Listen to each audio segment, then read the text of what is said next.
Bismillahirrahmanirrahim. Alhamdulillahirabbil alamin. Salatu wassalamu ala al-mab'uts rahmatan lil alamin. Nabiyina Muhammad wa ala alihi wa sahbihi wa man tabi'ahum bi ihsanin ila yaumiddin, amma ba'd.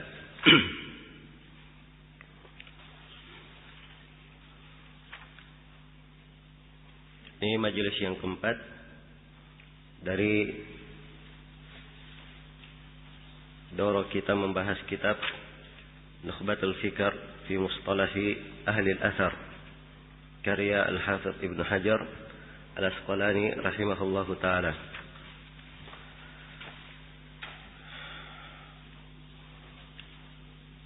Baik, kita masih di dalam pembahasan definisi dan pembagian khabar. Dan dari urutan di pembahasan yang tertulis di modul, kita sekarang di pembahasan yang ke-12 tentang definisi hadits gharib.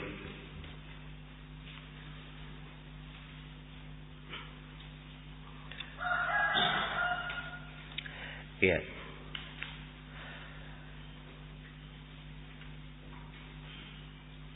Kata Ibnu Hajar rahimahullahu taala di dalam Nukhbatul Fikr, "Warabi al-gharib." Dan yang keempat adalah al-gharib, yaitu hadits yang datang dengan satu jalan disebut sebagai hadits apa? Hadits gharib. Baik. Apa hadits gharib itu?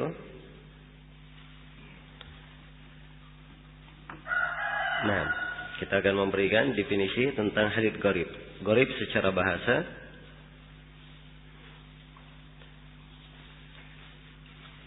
bermakna sesuatu yang dianggap jauh, dianggap asing.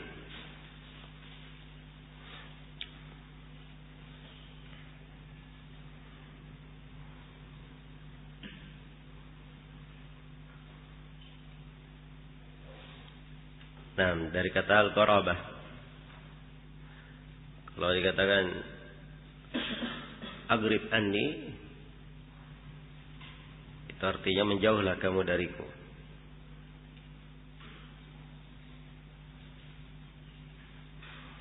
Dan secara istilah, tanpa dari uraian Ibnu Hajar rahimahullahu taala,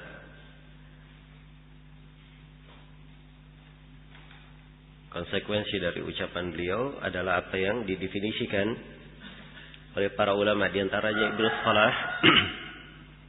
Di antaranya Ibnu Salah mendefinisikan gharib. Beliau katakan ma rawahu wahidun munfaridan bi riwayatihi fi ayyi mawdi'in min as-sanad. Ma rawahu wahidun munfaridun bi riwayatihi fi ayyi mawdi'in min as-sanad. Gharib adalah apa yang diriwayatkan, marawahu wahidun, apa yang diriwayatkan oleh satu orang. Munfaridan biriwayatihi, dia bersendirian di dalam meriwayatkannya.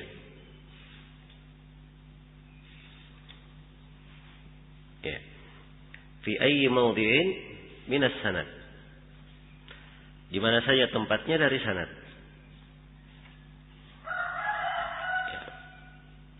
Apakah itu dia bersendirian di awal, di pertengahan, atau di akhir?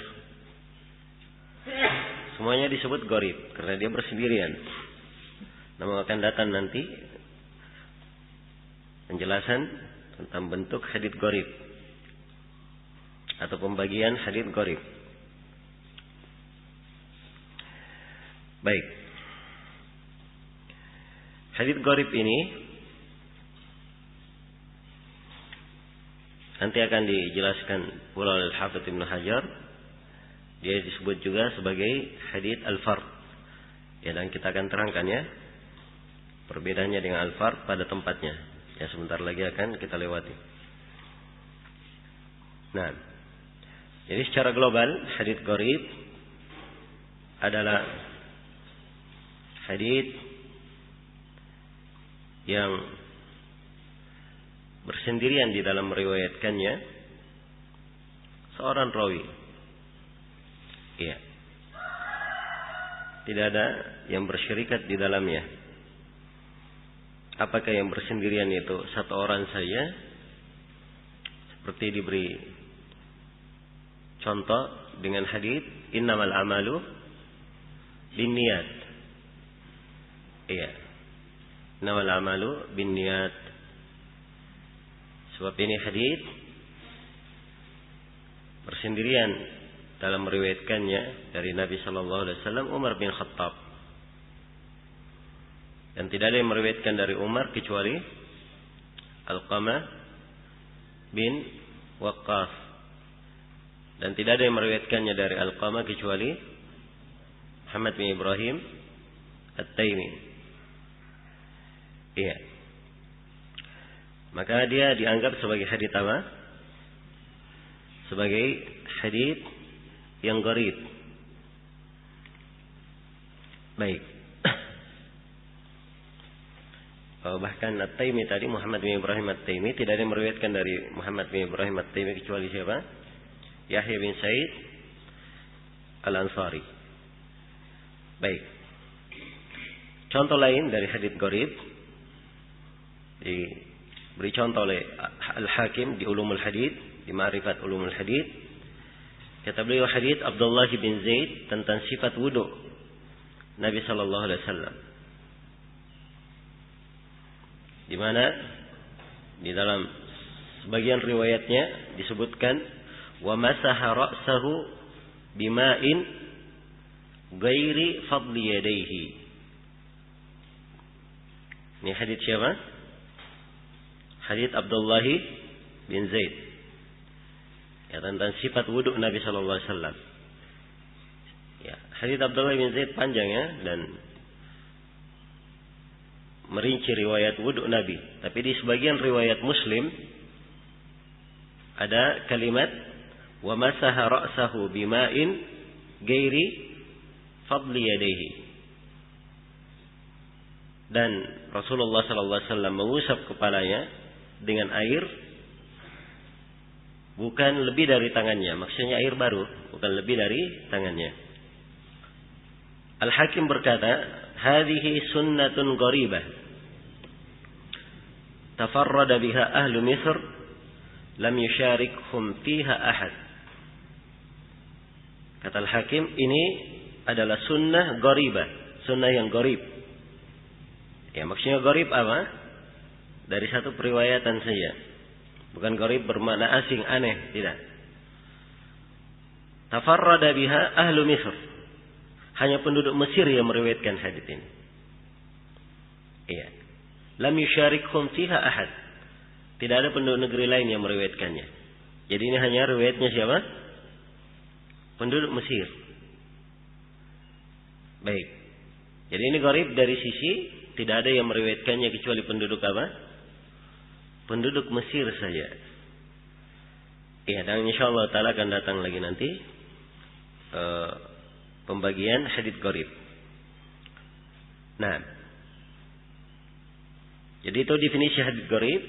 Sekaligus telah kita terangkan pembahasan yang ke-13 bentuk hadits gharib dengan dua contoh yang kita sampaikan tadi. Hadits innamal a'malu binniyat dari hadits Umar bin Khattab. Iya. Perputaran sanadnya Yahya bin Sa'id Al-Ansari meriwayatkan dari siapa? Muhammad bin Ibrahim At-Taimi meriwayatkan dari Alqamah dari Umar bin Khattab. Ya, kemudian hadits yang kedua sudah kita beri bentuk yang kedua dari hadits gharib dengan contoh hadits Abdullah bin Zaid. Wa masaha ra'sahu bima'in ghairi fadli yadayhi. Baik. Selesai pembahasan yang ke-13. Kemudian pembahasan yang ke-14. Iya. Penulis berkata, pembahasan yang ke-14 definisi hadits ahad. Penulis berkata wa kulluha siwal awwali ahad. Dan semuanya Jadi ada 4 disebut bentuk periwayatan. Semua dari 4 itu, ya. Siwal awal, kecuali yang pertama. Ya. Jadi kalau dikatakan semuanya kecuali yang pertama, berarti apa yang dimaksud? Hadits masyhur, hadits apa? Aziz dan hadits apa? Gharib. 3 ini, hadits masyhur, aziz dan gharib, semuanya disebut sebagai hadits apa? Hadits ahad. Baik. Ahad itu apa? Ahad itu jamak dari ahad. Jamak dari apa? Dari ahad bermakna wahid. Ya harus dikatakan begitu ya. Sebab kalau akar katanya dari kata ahad saja, sebagian para ulama mengatakan tidak ada akar bahasanya. Tapi kalau wahid, iya. Seperti syahid, ashhad. Ya, wahid, ahad. Jelas ya? Baik. Karena itu kita katakan jamak dari ahad bermakna apa? Bermakna wahid. Bermakna wahid. Nah, ini secara bahasa. Jadi kalau wahid artinya satu. Iya. Artinya satu. Dan secara istilah, ya. Secara istilah, Ibnu Hajar menyebutkan, nah, di dalam syarahnya Nushatun Nadhar, cara istilah kata beliau malam yajma' syurutal mutawatir. Hadits yang tidak mengumpulkan syarat mutawatir. Iya. Jadi kalau dia bukan mutawatir berarti dia adalah hadits apa? Hadits ahad, begitu saja. Bukan mutawatir berarti dia hadits ahad. Jadi kalau pensyaratannya tidak sampai kepada hadits mutawatir, disebut sebagai hadits apa? Hadits ahad. Nah, ini definisi global tentang hadits ahad. Ya, setelah menjelaskan tentang definisi hadits ahad ini, Al-Hafidz Ibnu Hajar kemudian melanjutkan pembahasan dengan menerangkan pembagian hadits ahad itu. Ya, sebab yang mutawatir sudah diketahui dari sisi hukumnya itu pasti diterima, kan begitu? Hadits mutawatir. Namun hadits ahad ini yang menjadi tumpuan pembahasan. Karena hadits ahad ada yang diterima dan ada yang tidak diterima. Ada yang sahih dan ada yang tidak sahih. Ya. Karena itu beliau merinci di sini. Di pembagian hadits ahad. Kata beliau wa fiha, padanya kembali ke mana? Hadits ahad, yaitu pada hadits ahad. Wa fiha al-maqbul wal mardud.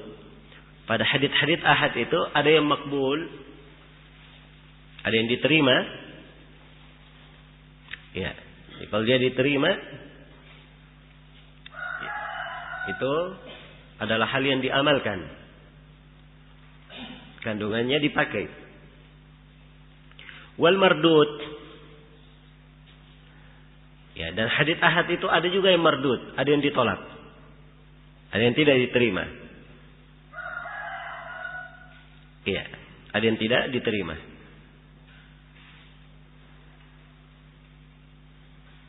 Nah, kenapa ada yang diterima, ada yang tidak diterima? Kata beliau, litawaqqufil istidlali biha 'ala al-bahthi an ahwali ruwatiha dunal awal. Litawaqqufil istidlali biha, karena hadits ahad ini pendalilan dengannya itu bertumpu kepada pembahasan keadaan rawi-rawinya. Iya. Jadi kalau ingin berdalil dengan hadits ahad, harus dilihat keadaan rawinya. Jadi terima atau tidak. Dari situlah ditentukan dia ini hadits makbul atau tidak. Jelas ya? Litawaqqufil istidlali, karena tumpuan pendalilan dengannya alal bahti an ahwali ruwatiha, adalah pada pembahasan tentang keadaan rawi-rawinya. Dunal awal, berbeda dengan mutawatir yang pertama. Jelas ya? Kalau mutawatir setelah tanpa jalannya sedemikian banyak, iya, maka pembahasan tentang rawi-rawinya, iya, pembahasan tentang rawi-rawinya dengan pembahasan yang lebih mendetail tidak diperlukan. Ya, walaupun tentunya dimaklumi ya, kalau disebutkan jalan yang banyak perlu diperiksa apakah dia selamat dari kedustaan atau tidak. Itu dari suatu keharusan walaupun pada hadits mutawatir. Ya, sebab kadang sebagian rawi yang kadzdzab dia mencuri sanad-sanad. Dia gambarkan banyak sanadnya padahal sebenarnya kembali kepada satu sumber. Ya, itu juga dipastikan. Tapi maksudnya di sini kalau sudah pasti jalan-jalannya, kondisi sebagian rawinya kadang tidak perlu diperiksa. Sebab penggambaran yang sudah apa? Meyakinkan. Berbeda dengan hadits ahad. Hadits ahad ini harus ditimbang kejujuran yang meriwayatkan. Nah, kejujuran yang meriwayatkan ini disinilah pembahasan tentang keadaan si rawi. Iya. Baik. Jadi secara global di sini Ibnu Hajar membagi hadits ahad itu menjadi dua. Ada yang makbul dan ada yang apa? Ada yang mardud. Baik, saya terjemah dulu semuanya, kemudian saya akan balik melihat 4 pembahasan yang kita sebutkan. Kata beliau, waqad yaqa'u fiha ma yufidul ilma an-nadhariyya bil qara'ini 'ala al-mukhtar. Dan kadang terjadi pada hadits ahad itu ada yang memberikan al-ilm, ifadah al-ilm, tapi sifatnya nadhari. Ya, dibangun di atas pendalilan dan bukti-bukti, indikasi-indikasi. Nadhari bil qara'in, dengan qara'in, jamak dari qarina. Qarina itu indikasi yang menguatkan. Alal mukhtar, menurut pendapat yang terkuat. Ini isyarat ya bahwa ada silang pendapat. Tapi alal mukhtar, menurut pendapat yang lebih kuat, bahwa hadits ahad yang ada qarina, ada indikasi menguatkannya, itu bisa memberikan ifadah al-ilm. Kemudian kata beliau, summal gharabatu imman takuna fi asli sanadi aw la. Kemudian al-gharaba, kegoriban itu, ini kembali lagi ya ke pembahasan hadits apa? Gharib tadi. Summal gharaba, kemudian gharib, imman takuna fi asli sanadi aw la. Kadang dia di asal sanad, aw la, atau kadang dia tidak di asal sanad. Fal awal al-fardul mutlaq. Yang pertama disebut fardul mutlaq. Watsani al-fardun nisbi. Dan yang kedua disebut fardun nisbi. Wa yakillu itlaqul fardiyati alaihi. Dan penggunaan kalimat al-fard terhadapnya sedikit. Iya. Baik, ini terjemahannya ya untuk kalimat-kalimat yang disebut oleh Ibnu Hajar di sini. Pada apa yang kita baca ini, kita sebutkan di sini ada 4 pembahasan yang perlu diuraikan. Pembahasan yang pertama, pembagian hadits ahad dari sisi qabul dan apa? Rad. Iya. Jadi hadits ahad itu terbagi 2. Ada hadits ahad yang makbul dan ada hadits ahad yang apa? Yang mardud. Iya. Karena penerimaan hadits ahad dibangun di atas pendalilan akan keadaan rawinya. Diperiksa keadaan rawinya. Dan dimaklumi rawi itu tidak semuanya diterima. Ada yang diterima, ada yang ditolak. Ada yang terpercaya dan ada yang tidak terpercaya. Ada yang bentuk penukilannya bisa disahihkan dan ada yang tidak disahihkan. Kalau begitu, hadits ahad itu pun ada yang diterima, ada yang makbul dan ada yang apa? Ada yang mardud. Ada yang makbul dan ada yang mardud. Baik. Dan ini adalah hal yang dimaklumi ya di kalangan para ulama, dan secara global tidak ada silang pendapat di dalam hal ini. Kemudian yang kedua, pembahasan yang kedua, hukum hadits ahad. Ya. Ini pembahasan tentang hukum hadits ahad akan lebih mudah lagi kita pahami. Karena telah kita ketahui bahwa hadits ahad ada yang tertolak dan ada yang apa? Ada yang diterima. Kalau begitu hadits ahad tidak semuanya diterima. Dan hadits ahad tidak semuanya apa? Ditolak. Ada yang diterima, ada yang ditolak. Karena itu nanti kita akan bagi hadits itu menjadi 3. Ada hadits sahih, hasan, dan ada hadits apa? Hadits dhaif. Iya. Hadits sahih, hasan, ini hadits yang diterima. Hadits dhaif ini yang apa? Yang ditolak. Ya. Maka demikian pula hadits ahad. Dengan 3 jenisnya, gharib, hadits masyhur, aziz dan gharib. 3-3-nya hukumnya ada yang diterima, ada yang ditolak. Hadits masyhur ada yang dhaif dan ada yang apa? Ada yang ditolak. Kemarin kita sudah kasih contoh hadits masyhur yang diterima. Iya. Ada hadits masyhur jalannya lebih dari 3. Tapi ditolak.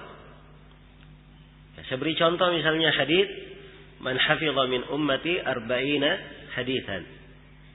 Siapa yang menghafal dari umatku 40 hadits. Iya. Ini tentang keutamaan menghafal 40 ya.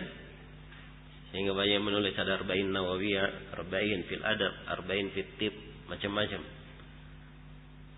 Ini hadis tentang 40 ini datang dari 8 jalan, bahkan mungkin lebih. Iya. Tapi sepakat para ulama, seluruh jalan itu lemah, tidak ada yang diterima. Tidak ada yang diterima.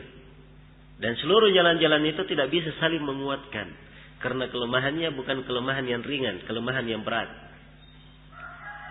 Iya. Kelemahan yang bisa saling menguatkan itu kalau kelemahannya ringan. Dan ini akan datang pembahasannya nanti.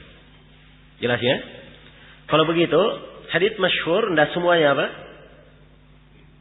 Tidak semuanya dikatakan sahih. Ada yang sahih, ada yang hasan, dan ada yang apa? Ada yang dhaif. Demikian pula hadits aziz, demikian pula hadits gharib. Iya. 3 ini semuanya disebut hadits ahad. Karena memang asalnya hadits ahad, ada yang diterima dan ada yang apa? Ada yang ditolak. Maka ini penjelasan tentang hukumnya. Iya. Bahwa hukum dari hadits ahad, ada yang diterima dan ada yang tidak diterima. Ya, kalau lebih detailnya ada yang sahih, ada yang hasan dan ada yang apa?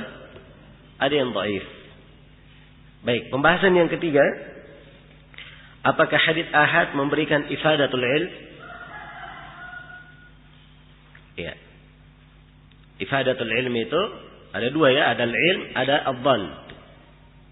Ilm itu sesuatu yang meyakinkan. Dhann itu adalah dugaan besar, prasangka kuat. Iya. Sebuah hadis kalau bersambung kepada Nabi dengan sanad biasa, dilihat kesahihannya, ya kita dugaan besar kita semua rawinya thiqah, mendengar dari gurunya, dugaan besarnya bersambung kan?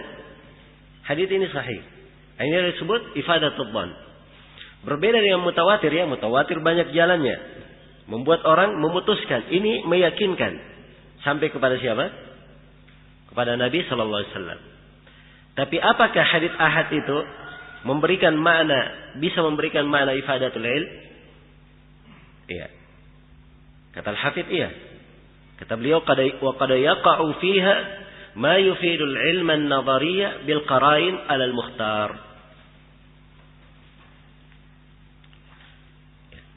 Kadang terjadi pada hadits ahad itu apa yang memberikan makna al-ilm an-nadhari, memberikan faedah ilm nadhari. Ya. Jadi memberikan makna faedah ilmu nadhari. Ya. Dia bermakna ilm tapi dengan nadhari, disertai dengan pembahasan yang menguatkan. Nadhari bil qara'in, dengan qarinah-qarinah. Jadi ada qarinah, ada indikasi yang menguatkannya bahwa ini adalah hal yang mengharuskan ilmu, mengharuskan keyakinan. mengharuskan keyakinan.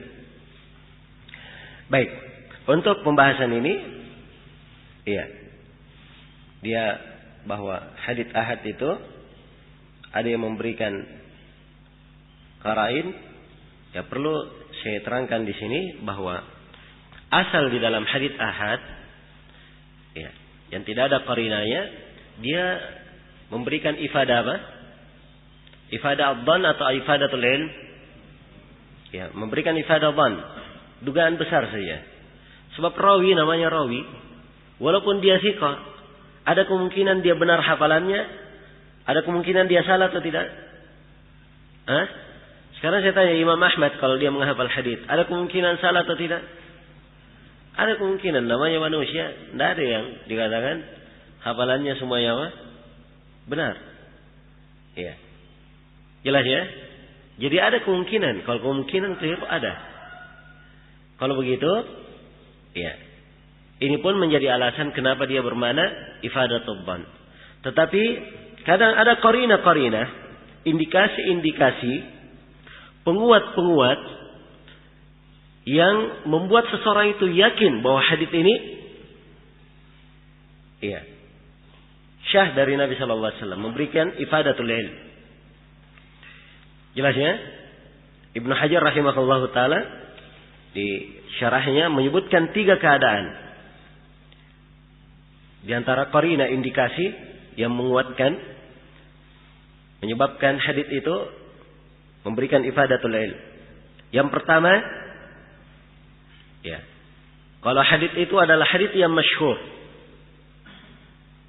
Yang pertama haditsnya adalah hadits apa? Hadits yang masyhur. Nah,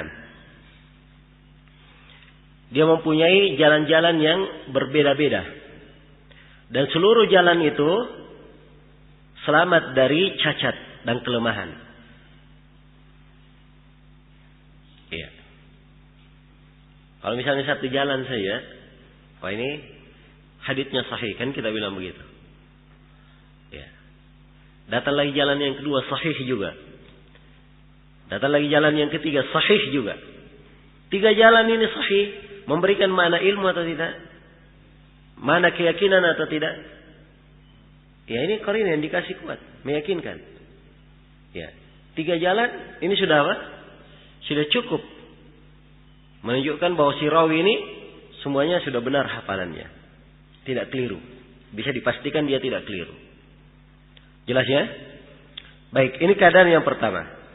Kalau haditsnya hadits masyhur dengan ketentuan punya beberapa jalan yang berbeda. Ya, kalau beberapa jalan tapi kembali kepada satu orang, itu sama saja hadits gharib namanya. Jadi hadits masyhur punya jalan-jalan yang berbeda, dan seluruh jalan-jalan itu, seluruh jalur-jalur periwayatan itu, seluruhnya selamat dari kelemahan. Selamat dari kelemahan dan cacat. Ya. Kalau satu sahih, yang lain, yang kedua, ketiga semuanya dhaif, sama saja. Yang dihitung cuma apa? Dihitung cuma satu. Ya. Tapi kalau semuanya sahih, ini indikasi yang menguatkan. Baik, itu yang pertama. Kemudian yang kedua, ya. Yang kedua, Al-Hafidh menyebutkan hadits yang dikeluarkan oleh Al-Bukhari dan Muslim. Hadits yang dikeluarkan oleh siapa? Al-Bukhari dan Muslim. Iya.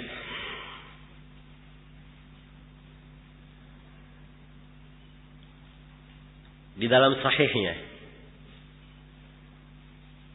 Dan hadits tersebut tidak sampai ke tingkatan apa? Mutawatir. Ya, ingat ya, kita di pembahasan apa ini? Hadits ahad. Jadi kalau dia hadits itu riwayat Bukhari dan Muslim, ini memberikan ifadatul ilm, bukan dhann. Kenapa? Ya. Banyak alasan disebut oleh Ibnu Hajar. Di antara alasan itu, yang pertama, kedudukan Bukhari dan Muslim dalam bidang ilmu hadits ini. Kemudian yang kedua, keunggulan mereka berdua di dalam membedakan antara hadits sahih dan hadits apa? Dhaif.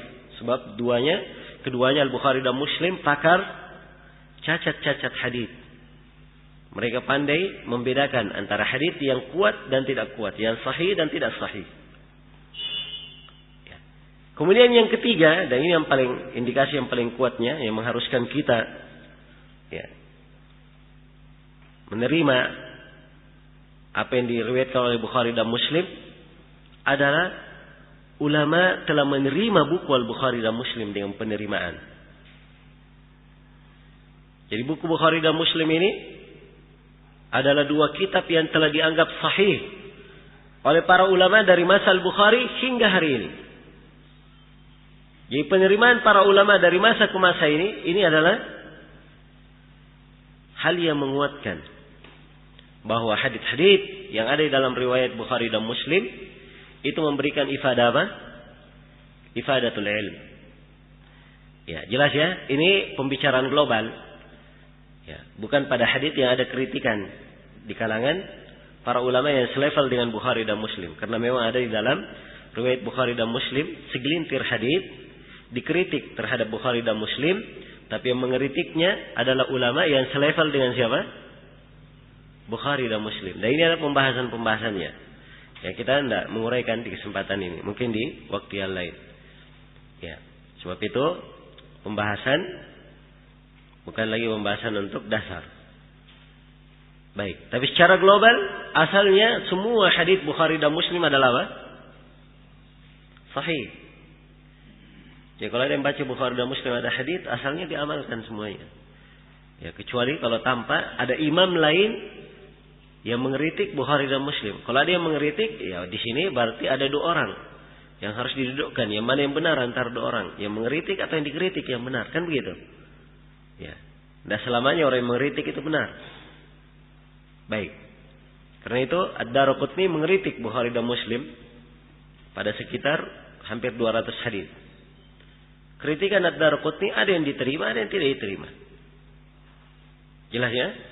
Ada yang diterima oleh para ulama dan ada yang tidak diterima. Baik. Selesai. Ini yang kedua. Indikasi yang kedua, qarinah yang kedua yang menyebabkan hadits itu ya memberikan ifadatul ilm. Kemudian yang ketiga, ya, apabila hadits itu musalsal bil a'immah al-huffaz al-mutqinin. Ya, dia musalsal silsilah periwayatannya dengan imam huffaz yang sangat mutqin. Misalnya hadits, ya tapi disyaratkan dia tidak gharib. Bukan hadits yang gharib. Ya, kalau gharib berarti cuma satu orang ya. Tapi misalnya Imam Ahmad meriwayatkan hadits dari Imam Syafi'i. Imam Syafi'i meriwayatkan hadits dari Imam Malik. Imam Malik meriwayatkan hadits dari Nafi'. Imam Nafi'. Dan Nafi' meriwayatkan dari Ibnu Umar. Ini silsilah para imam semuanya. Bersama Imam Syafi'i ada rawi lain yang meriwayatkan. Bersama Imam Ahmad ada rawi lain yang meriwayatkan. Bersama Imam Syafi'i ada rawi lain yang meriwayatkan. Bersama Imam Malik ada rawi lain yang meriwayatkan. Silsilah para imam ini didukung adanya riwayat yang lain. Kira-kira ini memberikan keraguan? Tidak. Tapi ini membuat seorang itu yakin. Jelas ya? Kalau begitu dari khabar ahad ada yang memberikan manal ilm, ifadal ilm, keyakinan, tapi dengan qarina, indikasi-indikasi yang mendukungnya. Karena itu saya katakan tadi pada pertemuan sebelumnya bahwa pandangan seorang ahli hadits berbeda dengan selain ahli hadits. Seorang muhaddits terhadap sebuah hadits, dia kadang yakin hadits ini sahih. Keyakinan yang dipandang oleh ahli hadits belum tentu dipandang oleh selain mereka. Jelas ya? Baik. Jadi sekali lagi apa yang disebut oleh Ibnu Hajar di sini ini sudah pada tempatnya. Dan ingat, kita kalau membahas hadits itu memberikan ifadah dhan atau ilm, ini dalam masalah keterkaitan dia memberikan makna meyakinkan atau tidak, bukan di dalam masalah diterima atau tidaknya. Ya, bukan masalah diamalkan atau tidaknya. Kalau diterima, hadits kapan telah syah sanadnya kepada Nabi pasti apa? Pasti diterima. Hadits kapan telah syah sanadnya kepada Nabi, dia harus diamalkan. Ya. Mana harus diamalkan di sini? Ya, tentunya maknanya kandungannya diterima. Jelas ya? Boleh diamalkan. Nah, sebab hadits itu ada yang hukumnya sunnah, kan begitu. Ada yang wajib. Jadi kalau saya sebut kalimat harus diamalkan, maksudnya tidak boleh ditolak dan dikatakan itu bukan dari syariat. Iya. Jadi ini asalnya kalau hadits setelah syah. Tapi ini pembahasan tentang masalah kekuatan. Dia memberikan ifadatul ilm atau tidak.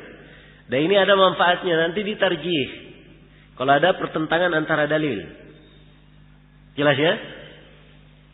Ternyata di dalam sebuah pembahasan ada dua hadits bertentangan, tidak bisa dikompromikan. Salah satu dari hadits itu, dua-duanya hadits sahih. Tapi salah satunya adalah musalsal dengan para imam dan punya banyak jalan. Kira-kira yang mana yang didahulukan? Hah? Tentunya yang didahulukan yang bersilsilah dengan apa? Riwayat para imam dan mempunyai banyak jalan. Itu yang didahulukan. Maka faidahnya di situ. Di kalangan ahli hadits membahas ini. Ya, kalau ahlul bidah lain lagi pembahasan mereka. Ya. Pembahasan mereka bukan makna itu yang diinginkan. Karena itu, apa yang disebut oleh Ibnu Hajar ini adalah pendapat yang kuat bahwa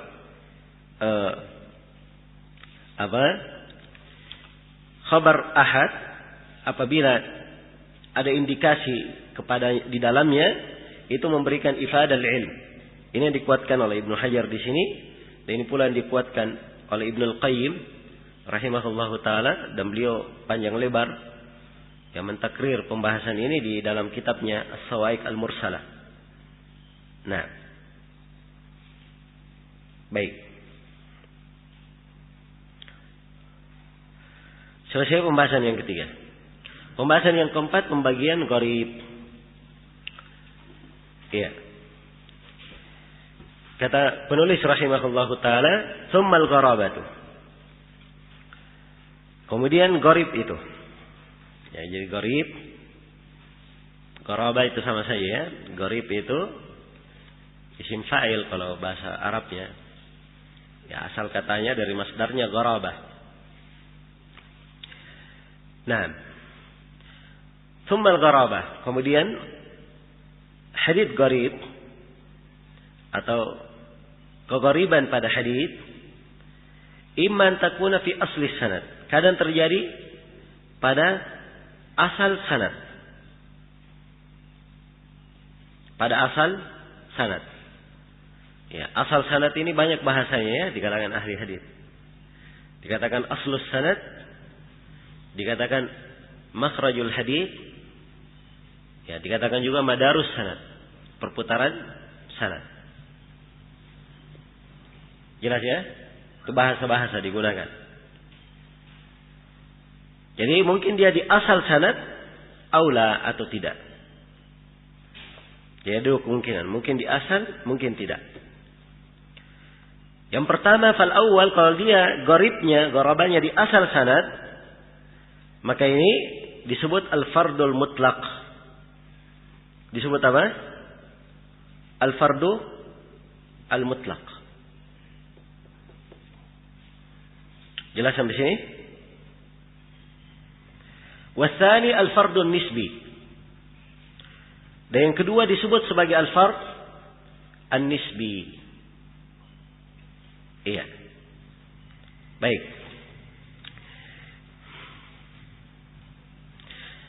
Sekarang Ibnu Hajar memakai bahasa baru. Bahasa apa? Al-fard. Apa bedanya al-fard dan gharib? Iya. Di Nushatun Nazar, di dalam syarah beliau, Al-Hafidz Ibnu Hajar rahimahullahu taala mengatakan bahwa al-fard dan al-gharib itu penggunaannya sama. secara bahasa dan secara istilah. Iya. Jelas ya?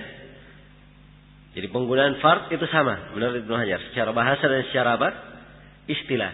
Hanya saja para ulama ahli mustalah membedakan dari sisi kalau itu sifatnya gharib mutlak atau fard mutlak, biasanya dibahasakan dengan bahasa al-fard.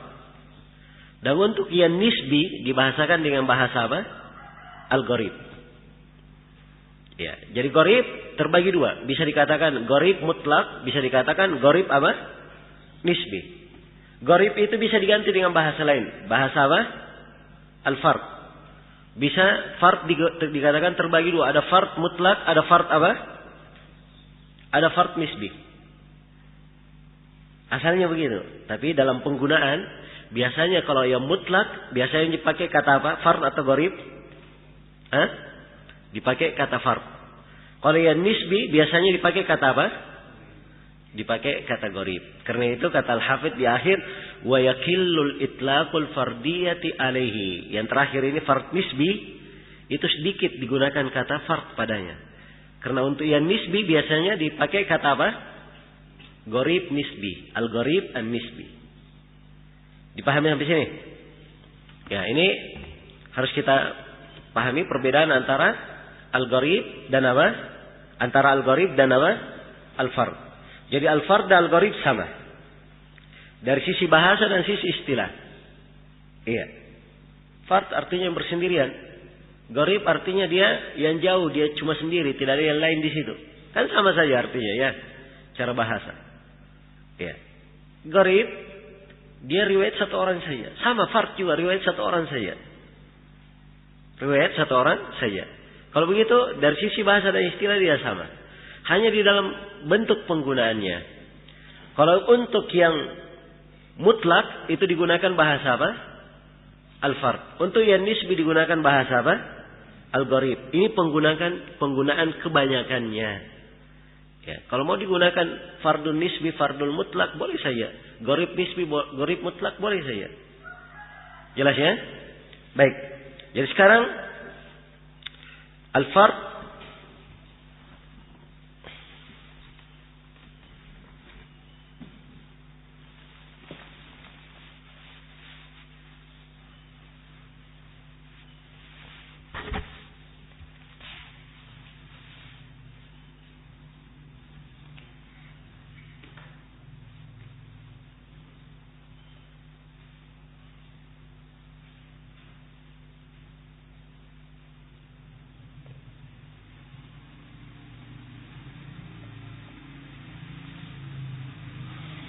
ya.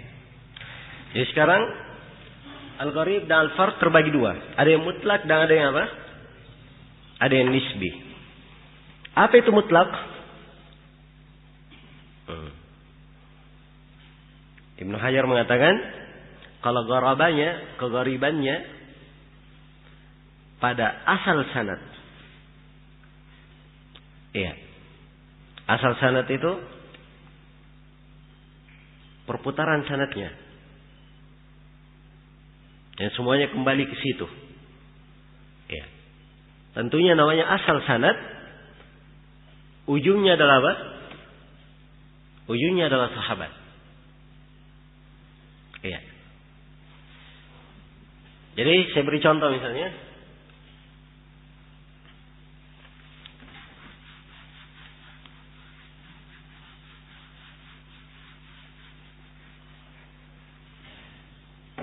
Ya, kemarin kita bawakan hadis apa? Innamal a'malu binniyat.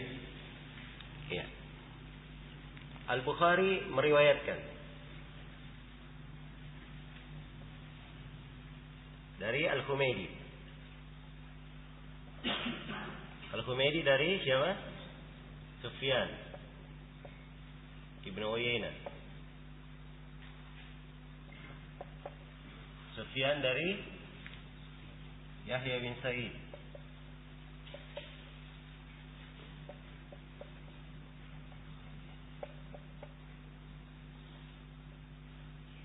Yahya dari Muhammad bin Ibrahim. Muhammad bin Ibrahim dari Alqamah. Alqamah dari Umar.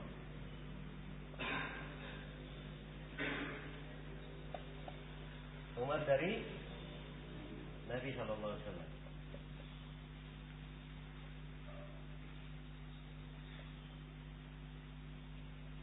Ya.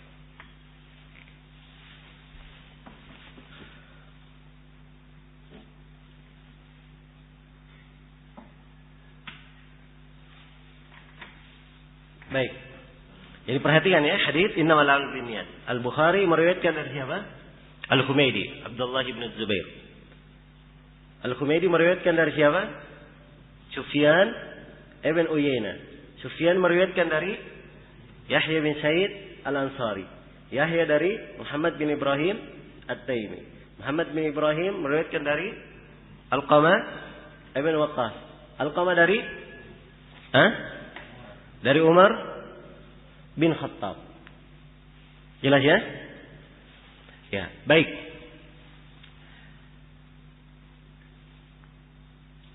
Kalau misalnya, ya kalau di dalam hadis ini secara khusus, yang meriwayatkan dari Umar cuma Alqamah, tidak ada yang riwayat lain.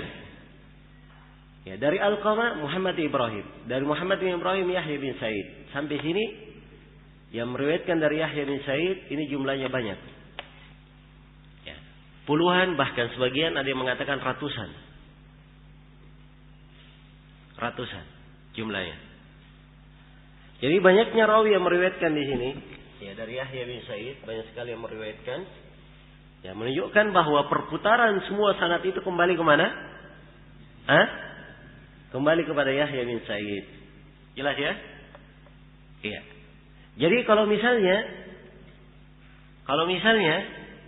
ya semuanya kembali kepada Yahya bin Sa'id, maka di sini dikatakan fardnya, kegoribannya sifatnya apa? Mutlak atau nisbi?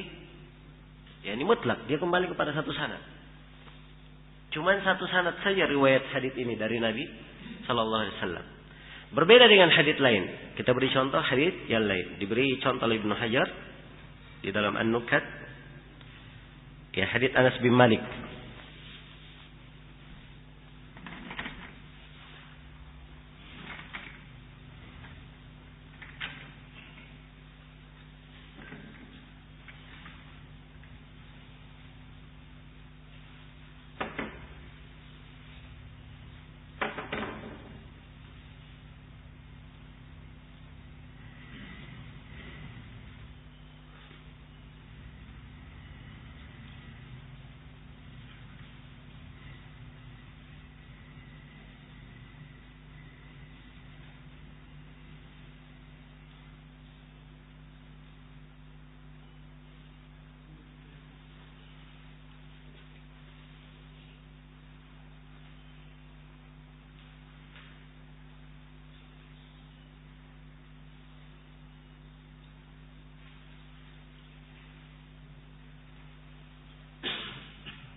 Ya, perhatikan contohnya. Ini contoh untuk hadits gharib apa? Gharib nisbi.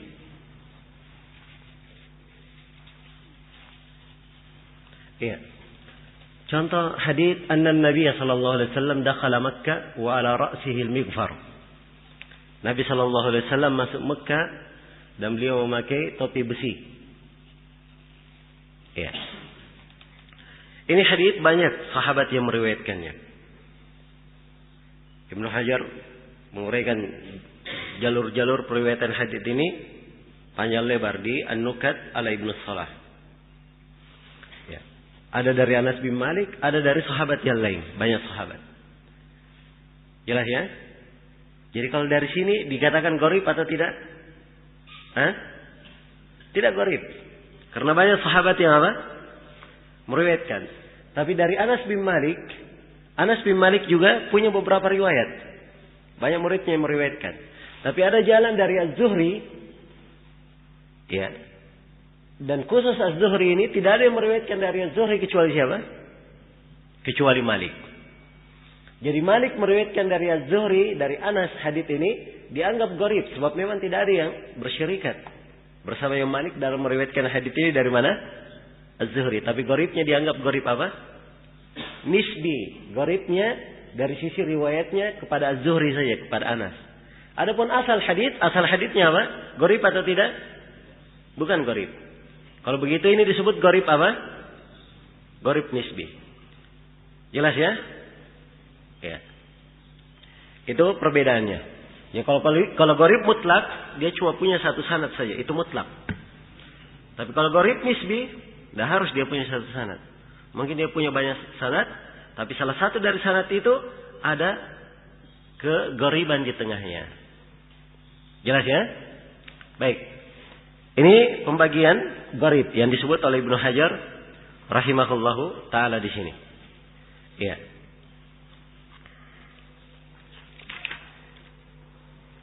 Nah, dan gharabah itu banyak bentuknya. Kadang seorang rawi thiqah meriwayatkan dari thiqah. Ya. Misalnya di dalam sebuah hadits dikatakan tidak ada yang meriwayatkan hadits ini dari fulan kecuali si fulan. Iya. Dan kadang gharib itu pada sebuah penduduk negeri. Misalnya ini hadits, ya seperti yang saya beri contoh tadi, hadits Abdullah bin Zaid. Ya. Yang mana Al-Hakim berkata, tafarrada biha ahli Mesir. Penduduk Mesir bersendirian di dalam meriwayatkannya. Itu hanya riwayat penduduk Penduduk Mesir. Itu gharib juga dari arah itu. Mungkin hadits Abdullah bin Zaid banyak periwayatnya.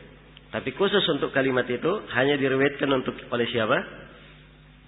Hanya diriwayatkan oleh penduduk Mesir. Iya. Baik.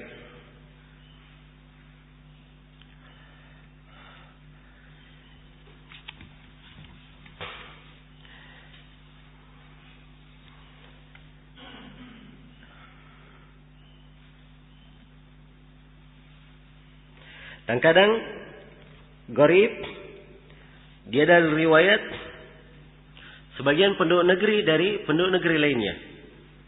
Misalnya ini dari riwayat penduduk Basrah dari penduduk Madinah, misalnya. Ya. Ini dari riwayat penduduk Mesir dari penduduk Madinah, misalnya. Ini juga disebut gharib. Gharib dari sisi apa?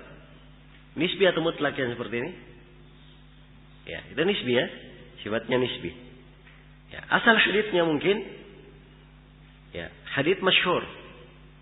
Tapi ada sebuah riwayat itu hanya penduduk Madinah yang meriwayatkan. Misalnya. Baik.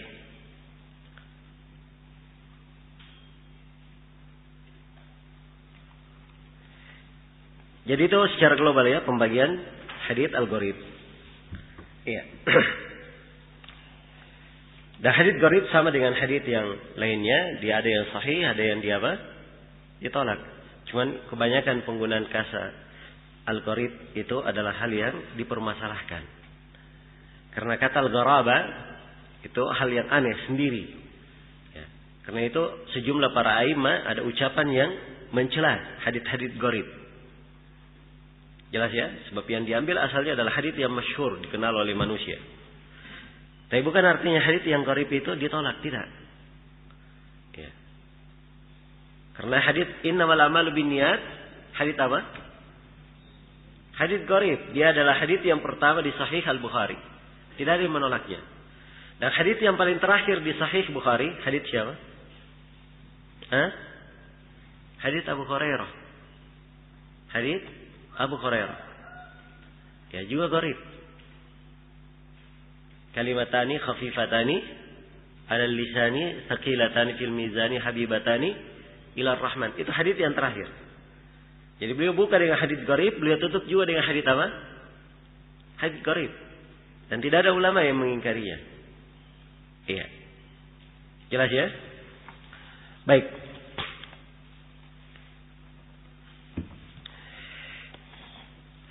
Selesai sudah pembahasan tentang hadits al-gharib. Sekarang kita masuk ke pembahasan berikutnya, beberapa pembahasan seputar hadits makbul.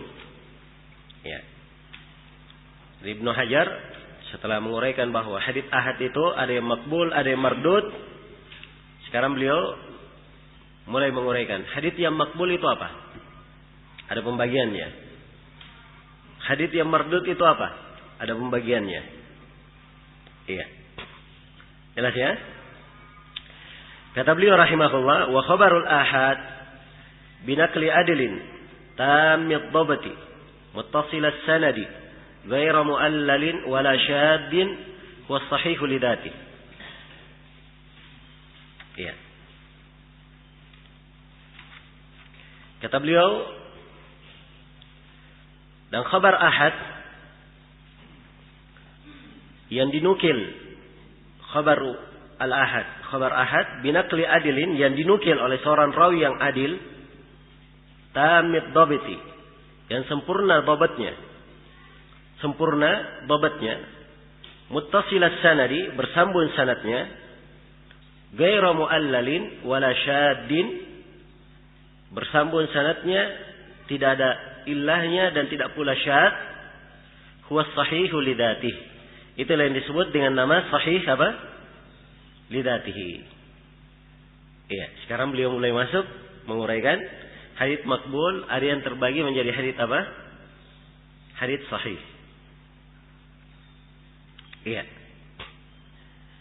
Baik. Kemudian kata beliau, wa tatafawatu rutabuhu bitafawuti hadhihi al-awsaf. Setelah menguraikan hadits sahih, beliau uraikan bahwa hadits sahih itu derajatnya, tingkatannya berjenjang-jenjang, tidak satu derajat dan tingkatan. Iya.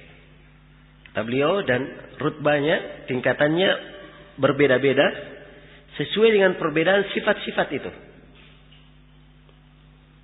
Ya, jadi ada 5 sifat disebut dalam hadits sahih. Perbedaan 5 sifat itu yang membedakan jenjang kesahihannya.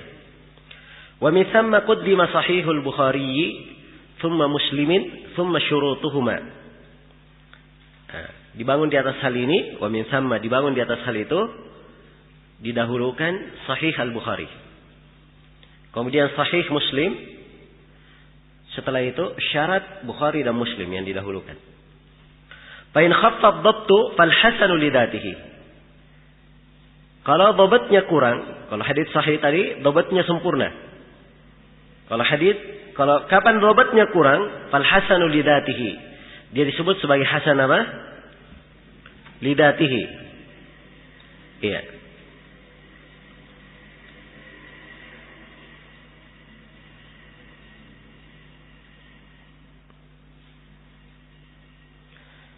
Baik. Fa in khaffa ad-dhabtu fal hasanu lidatihi.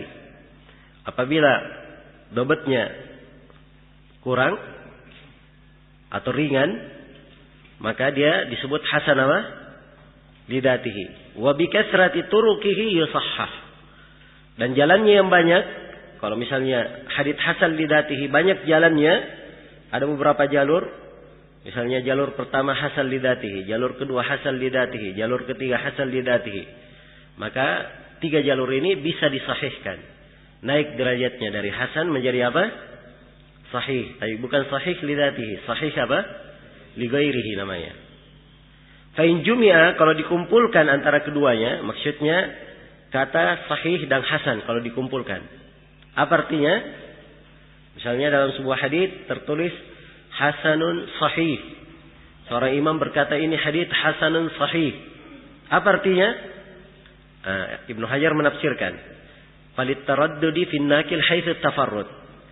Kalau hadits yang dikatakan hasan sahih itu cuma satu jalan, maka itu ada taraddud. Ya, ada ada kebimbangan antara yang memberi hukum. Ya, dia ragu ini hadits hasan atau sahih. Begitu maknanya. Wa illa fa bi'tibar isnadaini. Tapi kalau dia punya dua sanad, maka salah satunya hasan dan salah satunya apa? Sahih. Ini akan kita terangkan ya. Ini kita terjemah dulu global. Kemudian kata beliau wa ziyadatu rawihi ma maqbulah, dan tambahan rawi keduanya, yaitu rawi hadits sahih dan rawi hadits hasan, tambahannya maqbulah, diterima. Malam taqa munafiyatan liman huwa awthaq. Sepanjang tidak bertentangan dengan riwayat orang yang lebih kuat. Iya, ini disebut ziyadatus thiqah. Ini akan datang pembahasannya. Fa in khulifa bi arjah farrajihul mahfuz. Ternyata kalau dia diselisihi oleh rawi yang lebih rajih, lebih kuat, farrajihu al mahfuz, maka yang rajih disebut mahfuz, itu yang terjaga. Wa muqabiluhu asyad, dan kebalikannya lawannya disebut syad. Ya, mahfuz diterima, syad dhaif. Wa ma'adh-dha'fi farrajih al-ma'ruf wal muqabiluhu al-munkar. Kalau ada kelemahan pada rawi lemah menyelisih rawi yang lebih kuat, maka yang lebih kuat riwayatnya disebut al-ma'ruf, dan riwayat kebalikannya pada rawi yang lemah itu haditsnya disebut hadits munkar. Ya, jelas ya? Kemudian kata beliau wal fardun nisbi, kalau dia fardnya nisbi, ya.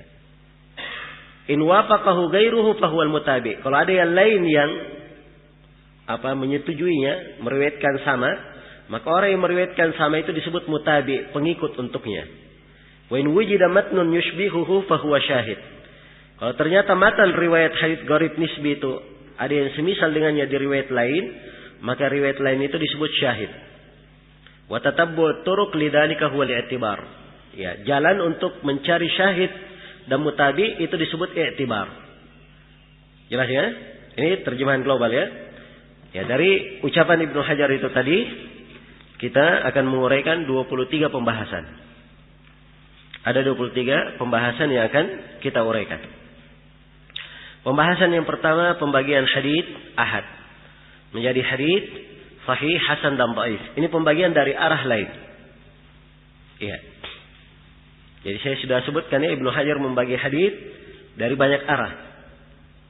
Ada dari arah sampainya kepada kita, dari sisi diterimanya atau tidaknya. Sekarang dari sisi kesahihan tidaknya. Dari sisi kesahihan tidaknya, hadits ahad terbagi 3. Ada hadits yang sahih, ada hadits yang hasan, dan ada hadits yang apa? Hadits yang dhaif. Hadits yang dhaif. Iya. Hadits yang sahih itu terbagi 2. Ada sahih lidatihi, dan ada sahih apa? Lighairihi. Ya. Dan hadits hasan juga terbagi 2. Ada hasan lidatihi, dan ada hasan apa? Lighairihi. Ya, kalau hadits dhaif itu banyak jumlahnya. Karena itu hendak diterangkan pembagiannya. Sebab pembagiannya banyak dan akan diterangkan nanti ya. Secara global beberapa yang dhaif. Ya. Dan berapapun yang ditulis dari kelemahan, mungkin saja hadits dhaif itu jumlahnya bisa lebih banyak lagi. Ya. Jelas ya?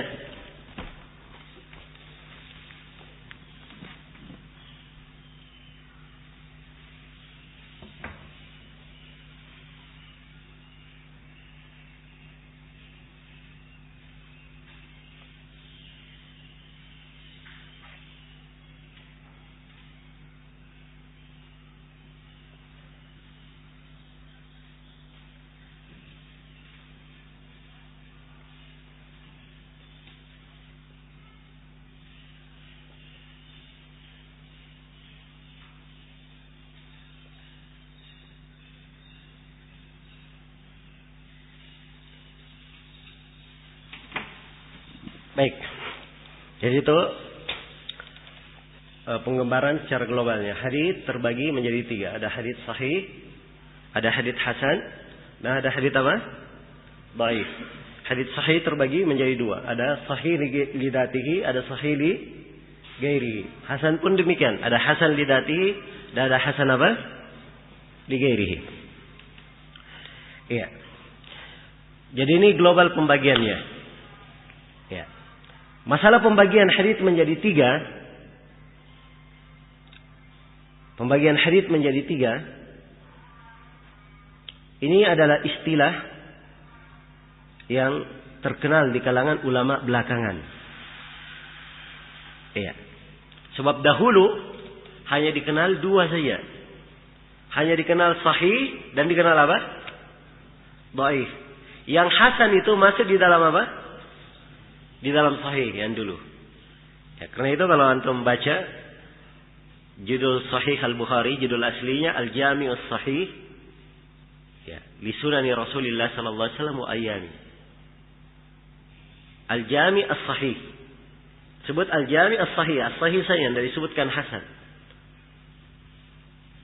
Ya, jelas ya? Imam Muslim pun demikian. Hanya disebut kata sahih, tidak ada hasannya. Padahal di dalam Bukhari dan Muslim ada hadits yang sahih, ada hadits yang apa? Hadits yang hasan. Ya, dari sisi sana. Tapi semuanya disebut sahih. Ada penggunaan kalimat hasan di kalangan ulama dahulu, di masa Al-Bukhari dan seterusnya ke atas, tapi itu di penggunaan hasan untuk makna selain istilah, makna bahasa mereka gunakan. Ya. Misalnya kalimat haditsnya sangat indah. Dikatakan ini hadits hasan jiddan, sangat hasan. Maksudnya sangat cantik, sangat bagus. Ya. Bukan hasan bermana apa? Bermana istilah. Ya. Pembagian hasan, ada hadits hasan itu masyhur setelah masa Imam At-Tirmidzi. Karena At-Tirmidzi pertama kali yang menggunakan kata apa? Yang paling pertama kali menggunakan kata al-hasan secara istilah. Dan beliau sebutkan istilah hasannya, walaupun yang beliau maksudkan makna hasan li ghairihi. Jelas ya? Ya. Kemudian datang Al-Khattabi. Beliau menerangkan bahwa ahlul hadits membagi hadits itu menjadi tiga. Hadits sahih, hasan dan apa?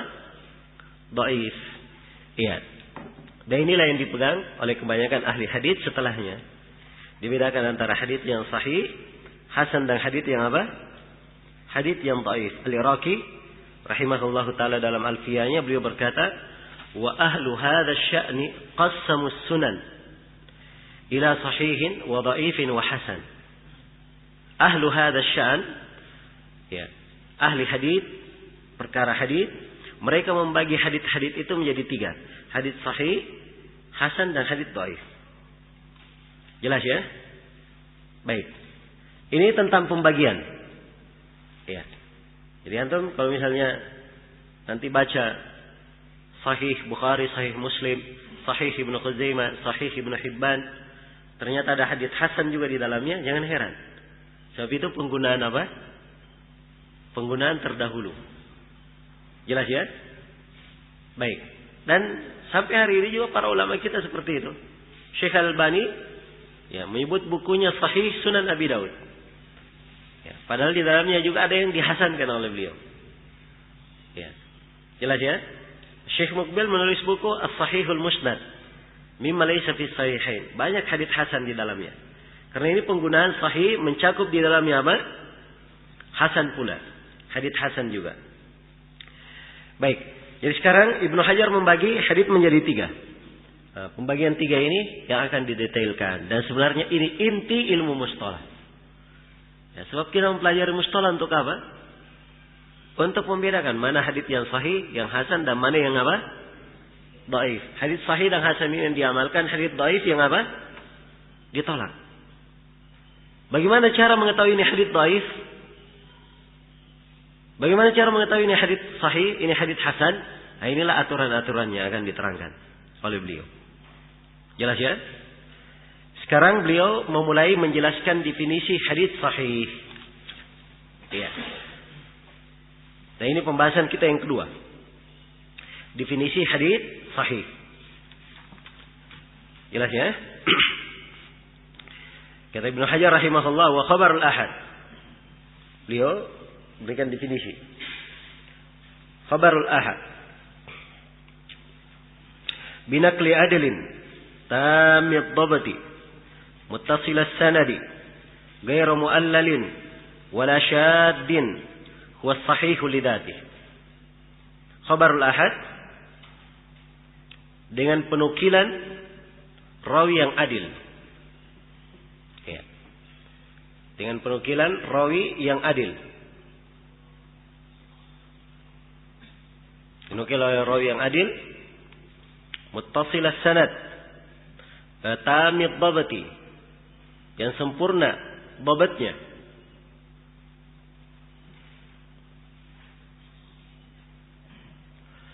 Ya, dinukil oleh rawi yang adil, sempurna dhabatnya. Ini ketentuan yang kedua. Muttasil as-sanadi, bersambung sanadnya. Ini ketentuan yang ketiga. Ya. Ghairu muallalin wala syaddin. Tidak ada ilalnya. Tidak ada illah di dalamnya, tidak ada cacatnya. Dan tidak pula syad. Berarti semuanya ada berapa syarat? Ketentuan hadits sahih ada 5. Kata beliau kalau terpenuhi 5 syarat ini, huwas sahihu li dzatihi. Itulah yang disebut dengan hadits apa? Sahih li dzatihi. Jadi ini definisi hadits sahih. Definisi hadits sahih. Jadi secara global hadits sahih itu terkumpul di dalamnya berapa syarat? Terkumpul di dalamnya 5 syarat. Pada hadits yang sahih. Ya, syarat yang pertama, ya kita hitung aja dulu ya dari bahasa Ibnu Hajar. Adilin binaqli adilin. Rawinya harus apa? Harus adil. Itu syarat yang pertama. Rawinya harus adil. Ya. Kemudian syarat yang kedua, tamid dhabti. Ya. Baik. Syarat yang kedua, dia harus tam ad-dhabt. Sempurna dhabatnya. Nah, dia sempurna dhabatnya. Syarat yang ketiga, muttasil as-sanad, bersambung sanadnya. Syarat yang keempat, ghairu muallal, tidak ada illah. Dan syarat yang kelima, wala syad, dan tidak pula apa? Tidak pula syad. Jadi secara global ada berapa syarat? 5 syarat. Iya. Dipahami 5 syarat ini ya? Syarat yang pertama tadi, hendaknya rawi hadis sahih dia apa? Adil. Syarat yang kedua, rawi hadis sahih dia apa? Tamat dhabt, sempurna dhabatnya. Syarat yang ketiga, hendaknya sanadnya apa? Muttasil, ittisalus sanad, disyaratkan ittisal as-sanad, bersambung sanadnya. Syarat yang keempat, tidak boleh ada illah. Dan syarat yang kelima tidak boleh apa? Ada syudud, tidak boleh syad. Jadi 5 syarat. 5 syarat ini kalau diglobalkan terbagi 2. Ada syarat subutiyah dan ada syurut apa? Salbiyah.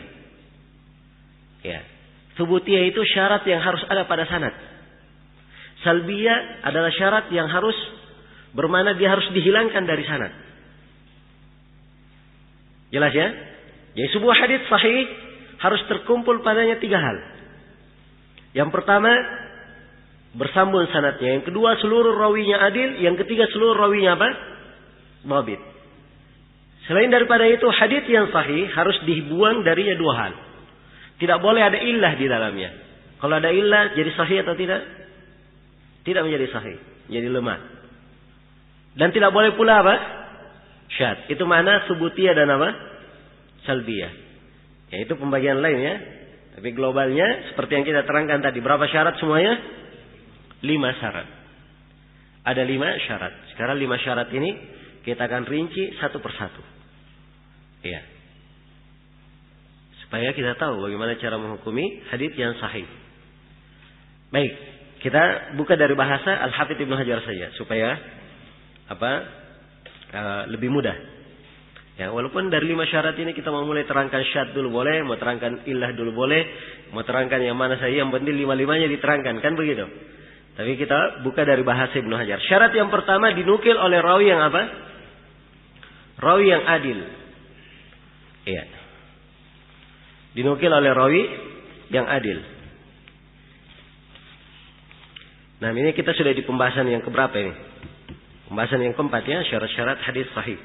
Pembagian hadis sahih itu ketika Ibnu Hajar berkata sahih lidatihi, itu mengisyaratkan pembagian. Jadi sahih terbagi 2. Ada lidatihi dan ada apa? Ligairihi. Selesai ya pembahasan yang ketiga. Pembahasan yang keempat syarat-syarat hadis sahih. Ini sekarang kita uraikan syarat hadis sahih. Syarat hadis sahih yang pertama, iya.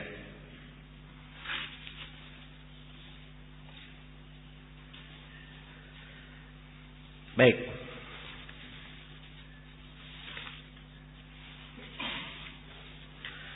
Yang pertama adalah binakli adilin, dinukil oleh seorang rawi yang adil. Ya, Ibnu Hajar menjelaskan mana al-adalah. Ya. Jadi antum di pembahasan adil itu ada beberapa bahasa ya. Bisa dikatakan adalah turruah. Ya, adalah apa? Ar-ruah, sebab kata adil itu isim fa'ilnya. Pelaku, orang yang adil. Adil masdarnya, bisa juga dikatakan adalah. Ya. Jadi syaratkan padanya adalah turruah, keadilan apa? Rawinya. Ya. Baik. Al-adl itu apa? Ibnu Hajar memberi definisi. Al-adl man lahu malakatun tahmiluhu ala mulazamati taqwa wal muru'ah. Iya. Adl itu man lahu malakah. Kata Ibnu Hajar, al-adl adalah siapa yang memiliki malakah. Man lahu malakah. Pembawaan ya artinya malakah, kepribadian. Ya. Sifat. Malaka tahmiluhu ala mulazamati taqwa wal muru'ah. Tahmiluhu yang membawa dia, selalu membimbing dia ala mulazamati taqwa, untuk berada di atas makna ketakwaan. Wal muru'ah, dan menjaga muru'ahnya, menjaga adabnya. Ya. Jadi ini yang disebut al-adl. Ya. Jelas ya? Ya, di kalimat adl ini ada beberapa hal yang perlu diterangkan. Yang pertama dikatakan malakah.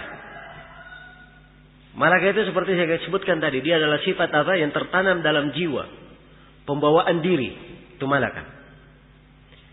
Dia memiliki malakah tahmiluhu, yang mengantar dia untuk selalu mulazama di atas ketakwaan. Ya, berada di atas apa? Ketakwaan. Takwa itu apa? Ibnu Hajar terangkan. Mana takwa? Ijtinabu al-amali sayyi'ah min syirkin aw fiskin aw bid'ah. Takwa itu dia meninggalkan perbuatan yang jelek dari kesyirikan, kefasikan dan apa? Bid'ah. Ya. Jadi kalau ada seorang rawi dia berbuat kesyirikan, diterima haditsnya? Hah? Tidak diterima, sebab dia apa? Ghairu adil, tidak adil namanya. Karena dia jatuh dalam kesyirikan. Ada rawi hadits, dia pendusta. Diterima haditsnya? Hah? Tidak diterima, sebab dia tidak adil. Tidak ada adalahnya. Pendusta. Ada rawi minum ballo. Ya. Dia minum minuman keras. Ya. Diterima haditsnya? Hah? Tidak diterima. Sebab itu kefasikan. Jelas ya? Adapun masalah bid'ah, itu bid'ah akan datang pembahasannya. Apakah diterima riwayat ahlul bid'ah atau tidak? Jelas ya? Itu pembahasan lain. Iya. Jadi ini maksudnya, dia punya pembawaan yang membawa dia di atas ketakwaan. Takwa, kemudian ada muru'ah juga. Muru'ah itu adalah etika-etika kejiwaan yang dia jaga. Dengan menjaga akhlaknya, kebiasaan. Dan ini kembali kepada urf. Kembali kepada urf. Iya. Kembali kepada sebuah urf, sebuah negeri. Jelas ya? Jelas sampai sini? Iya. Kalau misalnya ada orang yang rawi misalnya, dia keluar pakai celana dalam saja. Ya. Ini punya adalah. Ya, dia mungkin saja berkata, oh aurat kan cuma yang besar itu saja. Itu aja yang ditutup. Yang lainnya bukan aurat. Ya. Jelas ya? Oh saya antara laki-laki saja. Ya ini tidak punya adalah. Sebab itu bukan muru'ah. Itu bukan apa? Dari muru'ah yang baik. Ya, mungkin ada yang memasukkannya ke dalam pembahasan kefasikan. Ya, tidak ada ketakwaan. Tapi dia bukan muru'ah. Tapi ingat ya, muru'ah ini kembali kepada apa? Ukuran syariat dan ukuran kebiasaan di sebuah tempat. Iya. Jangan sembarangan juga. Ya. Seperti ada seorang rawi yang berlebihan dalam hal ini, dia mendatangi seorang guru. Kemudian ternyata dia lihat guru itu kencing berdiri. Dia tinggalkan rawinya. Dia tinggalkan gurunya. Masa guru kencing berdiri? Tidak mau ambil hadis dari guru. Ini benar atau tidak? Ini tidak benar. Sebab ini berlebihan. Ya, Nabi SAW ya, pernah disebut kencing berdiri. Di dalam hadis Hudzaifah riwayat Bukhari dan Muslim. Jelas ya? Iya. Baik. Jadi kalau begitu... Iya. Adalah ini yang namanya muru'ah itu kembali kepada urf dan kembali kepada apa? Syariat. Dua hal yang jadi ukuran. Bukan kembali kepada istihsan. Oh mungkin bagusnya begini. Wah ini kayaknya nggak layak. Oh nggak cocok. Ya. Jelas ya? Kalau dia nggak cocok silahkan dia nggak cocok untuk dirinya sendiri. Tapi dia jangan larang orang lain. Karena itu Nabi SAW beliau tidak makan daging apa? Daging bab. Beliau katakan, itu tidak ada di tempat saya. Akhirnya saya kurang enak untuk memakannya. Tapi beliau sendiri bolehkan para sahabatnya untuk makan. Jelas ya? Maka ini jangan menjadi letak perbedaan di sini. Ya selesai pembahasan al-adalah. Harus diketahui bahwa al-adalah ini digandengkan dengan syarat yang kedua. Dia tidak cukup adil saja rawinya. Rawi itu harus punya apa? Punya dhabt. Ya. Dhabt ini kekuatan penghafalan. Ya. Kekuatan penghafalan. Sehingga dia tahu riwayatnya, yakin terhadap riwayatnya di dalam menerimanya dan di dalam menyampaikannya. Di dua hal dhabatnya. Ketiga menerima hadis dan ketiga apa? Menyampaikan. Iya. Baik. Ya. Seorang rawi yang adil belum tentu dia apa? Dia dhabit. Demikian pula seorang rawi yang dhabit belum tentu dia apa? Dia adil, belum tentu. Ya. Ini tidak saling mengharuskan, tapi dia adalah dua syarat yang dua-duanya harus berada pada seorang rawi. Ada rawi hafalannya hebat, luar biasa. Ya. Saya beri contoh misalnya Sulaiman bin Daud Asy-Syadakuni. Ya, tulis namanya. Sulaiman bin Daud siapa? Asy-Syadakuni. Ya.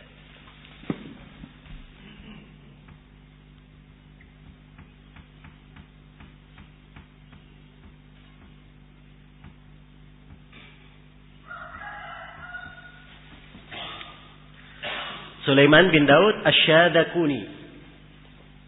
Ya. Ini orang Sulaiman bin Daud Asy-Syadakuni. Hafalannya menakjubkan. Luar biasa. Sampai Imam Ahmad berkata, Syadakuni lebih hebat hafalannya daripada kami. Ya. Tapi semua para ulama sepakat menolak haditsnya. Kenapa? Sebab dia ini pendusta. Tidak punya apa? Tidak punya adalah. Ada dhabt tapi tidak ada apa? Tidak ada adalahnya. Ya. Ada dhabt tapi tidak punya apa? Tidak punya adalah. Contoh rawi lain yang tidak diterima karena tidak ada adalahnya. Muhammad bin Umar Al-Ju'abi.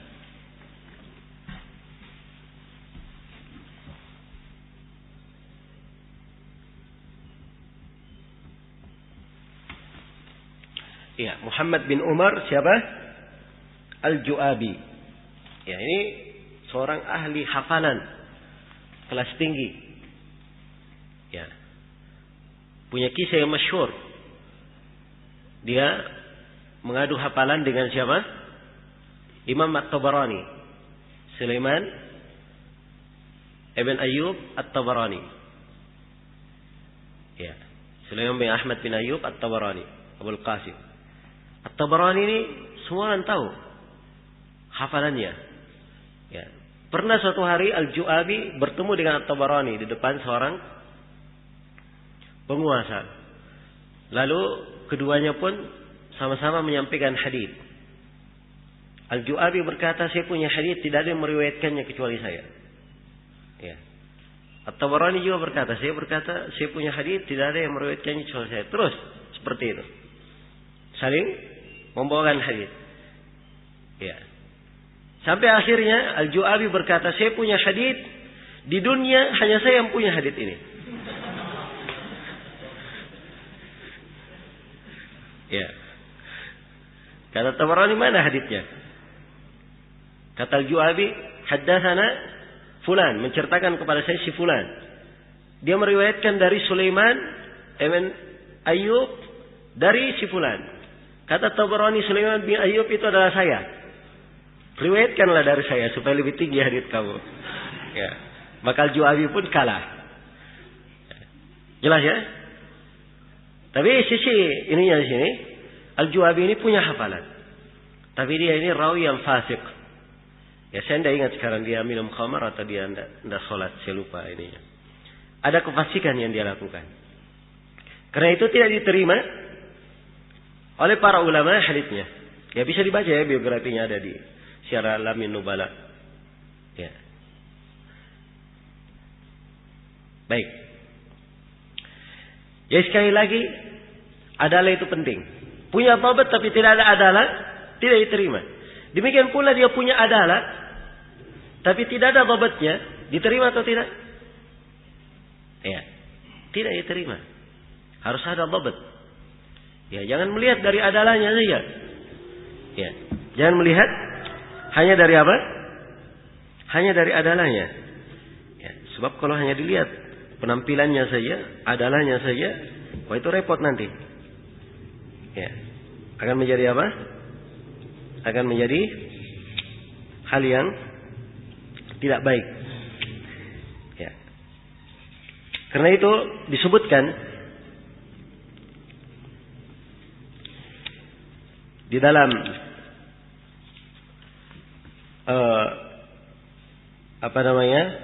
Al-Kifayah karya Al-Khatib Al-Baghdadi dari Ya'qub bin Sufyan. Kata beliau, saya mendengar seorang bertanya kepada Ahmad bin Yunus tentang Abdullah Al-Umari. Tahu Abdullah Al-Umari? Dia dhaif atau thiqah? Dhaif ya. Abdullah Al-Umari, ma'ruf. Yang thiqah itu saudaranya, Ubaidullah. Tapi kalau dia sendiri, Abdullah Al-Umari, ini dhaif. Abdullah Al-Umari ini keturunan Umar bin Khattab. Nama lengkapnya Abdullah ibn Umar bin Hafs bin Asim bin Umar bin Khattab. Jadi Al-Umari itu nisbat kepada siapa? Umar bin Khattab. Ya. Maka ditanyakan kepada Ahmad bin Yunus, ada orang yang bertanya, Abdullah bin Umar Al-Umari dhaif? Ya. Maka Ahmad bin Yunus berkata, tidak ada yang mendhaifkannya. Innama yudha'ifuhu rafidiyun baghidun li abaihi. Sungguhnya yang melemahkan Abdullah bin Umar hanya seorang Syiah Rafidhah yang benci kepada ayah-ayahnya. Orang Syiah kan benci kepada Umar ya. Kan begitu. Jadi katakan yang benci kepadanya itu cuma siapa? Orang yang benci kepada ayah-ayahnya saja, yang mentaiskannya. Kemudian kata Ahmad bin Yunus, "Walau ra'aita lihyatahu wa khidabahu wa hay'atahu la arafta annahu thiqah." Andai kata kamu lihat jenggot dia, ya.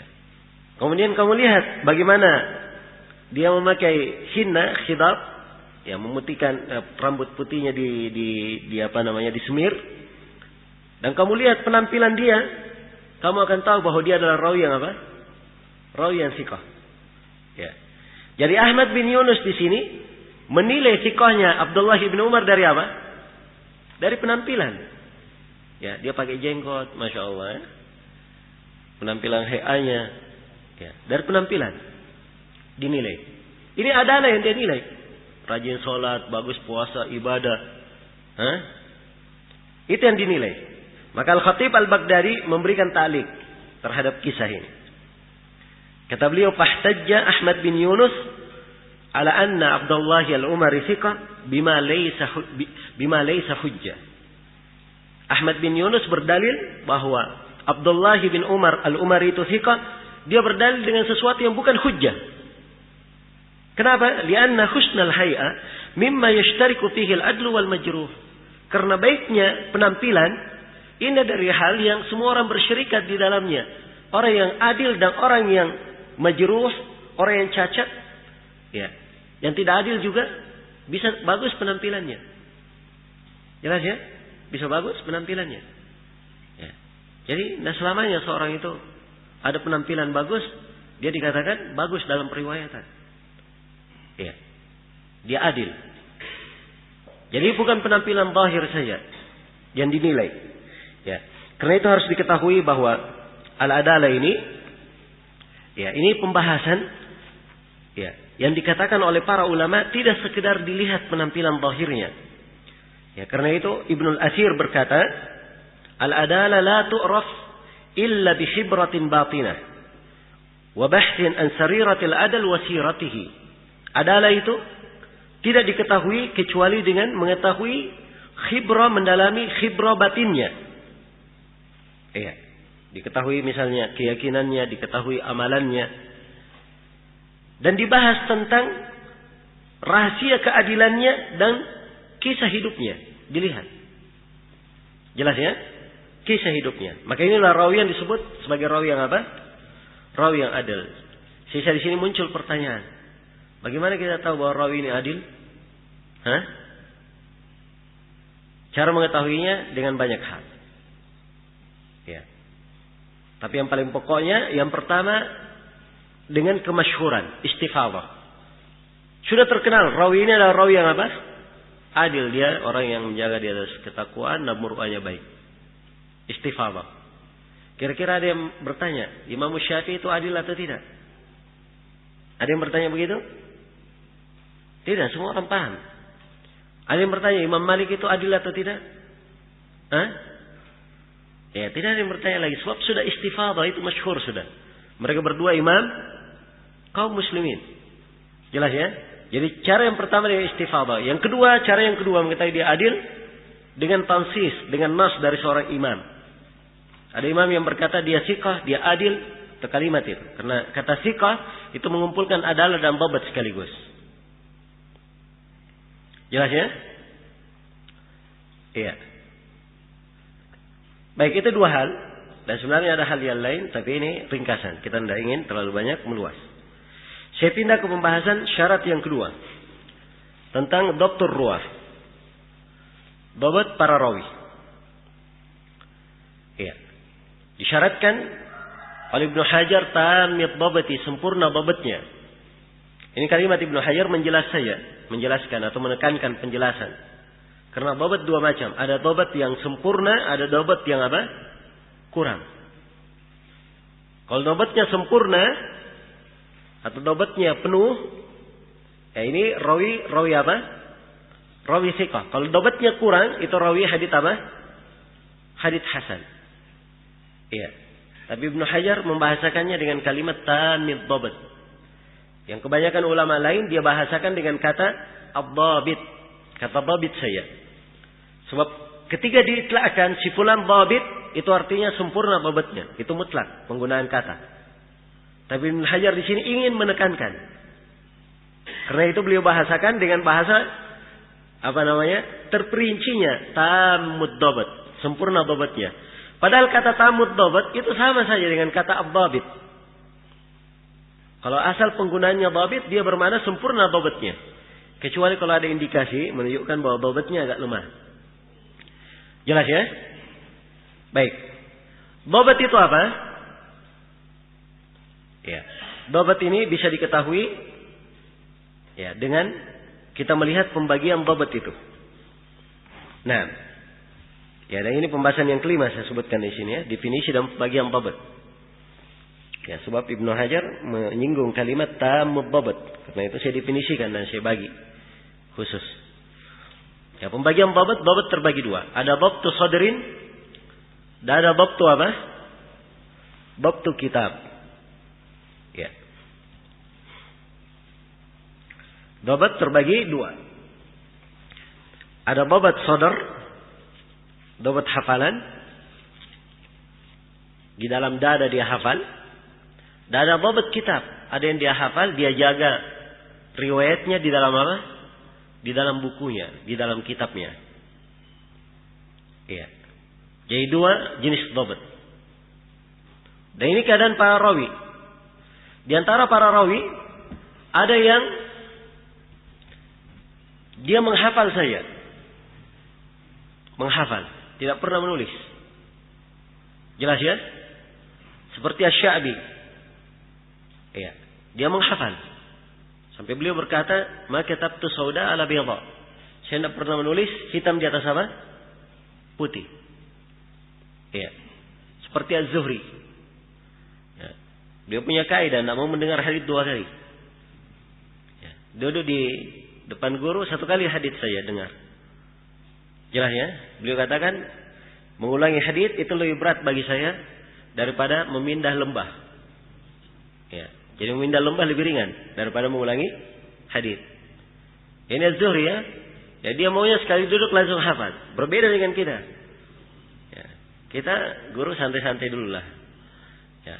Dengar sekali tolong diulangi lagi. Ya. Dua kali, wah kelihatannya belum saya pahami. Dengar sekali lagi. 3 kali, ya insya Allah saya murojaah lagi nanti besok. Nah, ini Az-Zuhri. Ada yang memang punya hafalan. Jelas ya? Sampai Al-Baghawi meriwayatkan dalam Al-Ja'diyat, berkata Israil, yaitu Israil bin Yunus bin Abi Ishaq As-Sabi'i, kata beliau, kuntu ahfadhu hadits Abi Ishaq kama ahfadus surata minal Quran. Katanya saya hafal hadits Abu Ishaq As-Sabi'i seperti saya hafal sebuah surah dari Al-Quran. Nah, ini hafalan apa? Ya luar biasa ya. Bentuk hafalannya. Iya. Bentuk dari hafalannya. Baik. Di antara rawi ada yang tidak punya hafalan. Hafalannya jelek. Tapi hadits yang dia dengar dia tulis. Dan tulisannya tulisan yang terpercaya. Kitabnya sahih. Iya. Kitabnya sahih. Iya. Seperti Ad-Dahabi menyebutkan di dalam biografi Ibrahim ibn Dizil. Kata Ibrahim, kana yudrabu bidabtihi li kitabihil mathal. Ibn Dizil ini, Ibrahim bin Dizil, dia dijadikan perumpamaan, permisalan. Ya. Kalau di dalam sejarah ada namanya pahlawan, tokoh-tokoh. Ya, ini dijadikan dia sebagai apa? Percontohan, perumpamaan. Orang yang sangat dhabt terhadap kitabnya.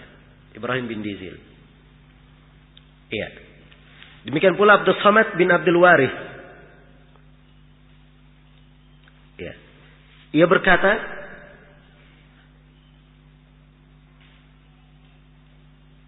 Dia berkata bahwa kitab yang paling sahih adalah kitab Sa'id bin Salamah. Kitab Sa'id bin Salamah.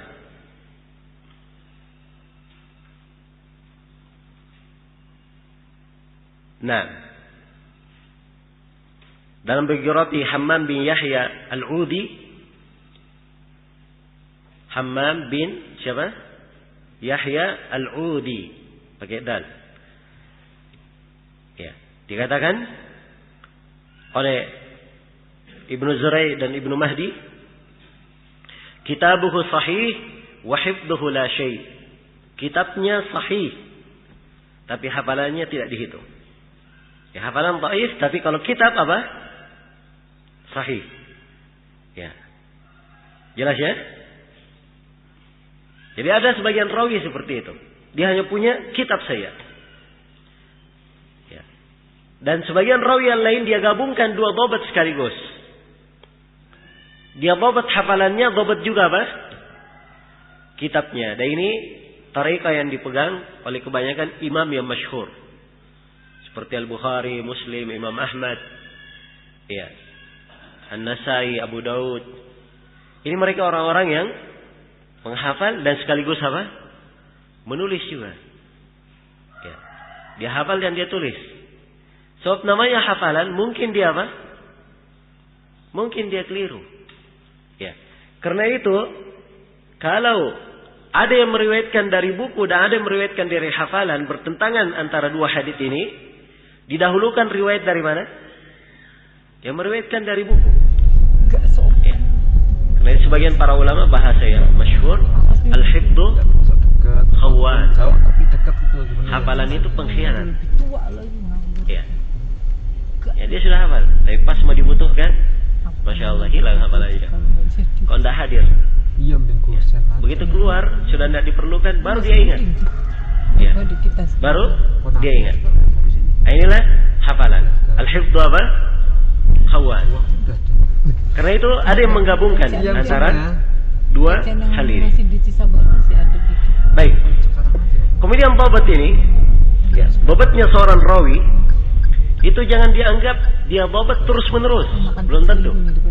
Sebab ada rawi yang dhabat pada satu keadaan, di keadaan lain dia tidak dhabat. Ya. Ini beberapa bentuk. Di antara bentuknya riwayat al-mukhtalitin. Ada nanti akan datang pembahasan riwayat orang ikhtilaf.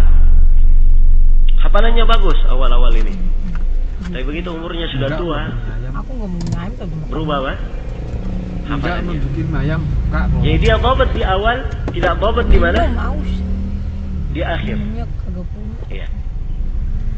Ada seorang hafalannya kuat, tapi dia kena musibah, buku-bukunya terbakar semua. Jadi hafalannya nggak bisa dimoroja. Akhirnya jelek hafalannya. Ya. Maka ini dia pernah dhabat dan pernah apa? Dan akhirnya tidak dhabat. Ya. Dan ada yang dhabat setelah matanya buta. Ada yang tidak, ada yang ikhtilaf. Ya. Ada yang ikhtilaf setelah matanya buta. Ada yang ikhtilaf setelah apa? Dia diberi jabatan. Ada yang setelah dia menjadi qadhi, menjadi hakim, hafalannya menjadi apa? Menjadi jelek.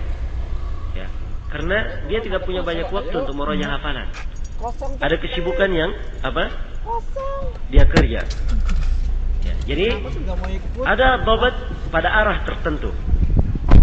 Jelas ya? Kemudian dhabat itu juga, ya, kadang di suatu tempat, di tempat lain tidak. Pada sebagian rawi. Nah, seperti Ma'mar bin Rashid. Ma'mar bin Rashid ini, kalau dia diterima darinya hadits yang dia sampaikan di Basrah, maka itu haditsnya lemah. Tapi hadits yang disampaikan oleh Ma'mar di Yaman, haditsnya sahih. Kenapa? Sebab waktu di Basrah, dia tidak mempunyai buku-buku. Berbeda ketika di Yaman, semuanya lengkap. Sehingga apa yang dia sampaikan itu penuh dengan apa? Dhabat. Iya. Jelas ya? Dan ada sebagian rawi dhabatnya untuk penduduk negara tertentu. Iya. Penduduk negara tertentu. Seperti misalnya contohnya Ismail bin Ayyash Asy-Syami. Ismail bin Ayyash Asy-Syami, dia kalau meriwayatkan dari penduduk Syam, dari penduduk negerinya sendiri, nah itu riwayatnya bagus. Sahih. Tapi kapan dia meriwayatkan dari selain Syam, dia meriwayatkan dari penduduk Medina misalnya, maka ini alamat riwayatnya lemah. Jelas ya? Iya. Jadi kalau dia meriwayatkan dari siapa? Penduduk Syam, penduduk negerinya, bagus haditsnya. Tapi kalau dia meriwayatkan dari selain penduduk negerinya, haditsnya tidak benar, tidak bagus. Iya. Dan ada sebagian rawi sebaliknya. Itu tadi kalau dia meriwayatkan dari penduduk negerinya. Ada sebagian rawi yang kuat riwayatnya dari penduduk negeri tertentu saja. Seperti Zuhair bin Muhammad Al-Khurasani. Zuhair bin Muhammad Al-Khurasani ini, iya. Kalau penduduk Irak meriwayatkan dari Zuhair bin Muhammad, maka hadis Zuhair Muhammad bagus. Iya. Tapi kalau penduduk Syam meriwayatkan dari Zuhair bin Muhammad, hadis Zuhair bin Muhammad hadis yang mungkar. Jelas ya? Ya perhatikan, dobatnya di mana? Pada sebagian saja, di waktu tertentu. Kalau penduduk Irak meriwayatkan dari Zuhair, bagus haditsnya. Penduduk Syam meriwayatkan dari Zuhair, haditsnya tidak bagus, haditsnya mungkar. Dari sebagian rawi dilemahkan pada sebagian gurunya. Dia punya banyak guru. Tapi ada guru tertentu, kalau dia meriwayatkan darinya, dianggap lemah haditsnya. Seperti Hushaim bin Bashir. Hushaim bin Bashir rawi Bukhari Muslim. Hafalannya dikenal. Tapi khusus riwayatnya dari Az-Zuhri itu dilemahkan. Kenapa? Sebab dia belum menguasai hadits Az-Zuhri. Ada kisahnya ya, disebut dalam biografinya. Dia menghadiri majelis Az-Zuhri. Waktu dia menghadiri majelisnya, dia hanya menulis, belum langsung menghafal. Ada dia hafal tapi belum kuat. Karena itu dia kuatkan di mana? Tulisan. Dengan harapan setelah pulang, tulisannya apa? Dia meroja akhirnya hafal. Ya, pasti tengah jalan ketemu dengan kawannya. Kamu dari mana? Saya dari hadis majelisnya Az-Zuhri. Apa yang kamu tulis? Dia perlihatkan yang dia tulis. Begitu dia perlihatkan, tiba-tiba ada angin kencang. Ya, hilang catatan ini yang dia tulis ini, terbang bersama angin. Akhirnya dia setelah itu meriwayatkan dari Az-Zuhri dengan apa yang melekat di mana? Di ingatannya saya yang waktu itu belum kuat. Maka dia pun dilemahkan karena itu. Ya. Jelas sampai sini? Baik. Demikian pula riwayat Jarir bin Hazim meriwayatkan dari Qatadah. Itu ada kelemahan. Ya. Dan ini ada buku-buku tersendiri ya yang menulis tentang masalah ini. Rawi-rawi yang dilemahkan pada sebagian guru. Ya. Jelas ya? Ada buku-buku tersendiri. Bisa yang paling bagus menjelaskan Ibnu Rajab di dalam syarah Ilalut Tirmidzi, dan juga ada buku Mu'asir khusus dia melacak rawi yang seperti ini. Baik. Dan ada yang sebaliknya. Dia ini rawi asalnya dhaif. Asalnya apa? Dhaif. Tapi pada sebagian guru riwayatnya bagus. Iya. Seperti Abdurrahman bin Abi Zinad. Abdurrahman bin Abi Zinad ini haditsnya dhaif. Tapi kalau dia meriwayatkan dari ayahnya, haditsnya diterima. Sebab riwayatnya dari ayahnya sangat kuat. Jadi dia hanya kuat hadits siapa? Dari ayahnya saja. Selain daripada itu dia apa? Dia dilemahkan. Iya. Ada rawi dia ahli di sebuah bidang saja, di bidang lain tidak ahli. Iya. Di bidang lain tidak ahli. Ya. Seperti Hafs bin Asim misalnya. Ya, periwayat Al-Quran. Kalau hafalan Al-Quran, oh luar biasa. Ya, sebab beliau adalah imam dalam qiraah. Tapi kalau di hadis, Walaupun dia tidak dhaif ini, tapi ada bentuk kelemahan pada hafalannya. Tidak sama pada riwayat apa? Al-Qur'annya. Jelas ya? Maka ada rawi yang seperti itu keadaannya. Ada rawi yang seperti itu. Maka di sini perlu diketahui bentuk-bentuk dhabt itu. Jangan seorang dia baca satu buku biografi. Dia baca takrib. Ibnu Hajar berkata thiqah. Dianggap bahwa rawi ini thiqah pada segala keadaan. Tidak. Belum tentu. Karena itu rawi itu harus diperiksa dulu. Semua biografinya dibaca. Iya. Apakah dia thiqah mutlak atau dia ada kelemahan pada sebagian guru. Iya. Jelas ya? Maka ini penting di dalam mengukur dhabt ketajaman hafalan seorang rawi. Iya. Baik, bagaimana cara mengetahui bahwa rawi itu dhabt? Rawi ini hafalannya bagus, ada beberapa cara. Cara yang pertama adalah dengan tansis, ada nas dari seorang imam. Ya. Ada nas dari imam jarh wa ta'dil yang mengatakan dia ini bagus hafalannya, thiqah. Ya. Dia ini dhabt. Dia ini thabat, hafidh atau yang semisal dengan itu. Bahasa-bahasa yang menunjukkan apa? Bahasa hafalan. Ya. Kalimat thiqah itu terpercaya ya artinya. Dan thiqah mengumpulkan dua makna sekaligus, adalah dan apa? Dhabt. Ya. Hafidh artinya dia punya hafalan. Ini ibarat untuk dhabt saja. Thabat itu artinya kuat hafalannya.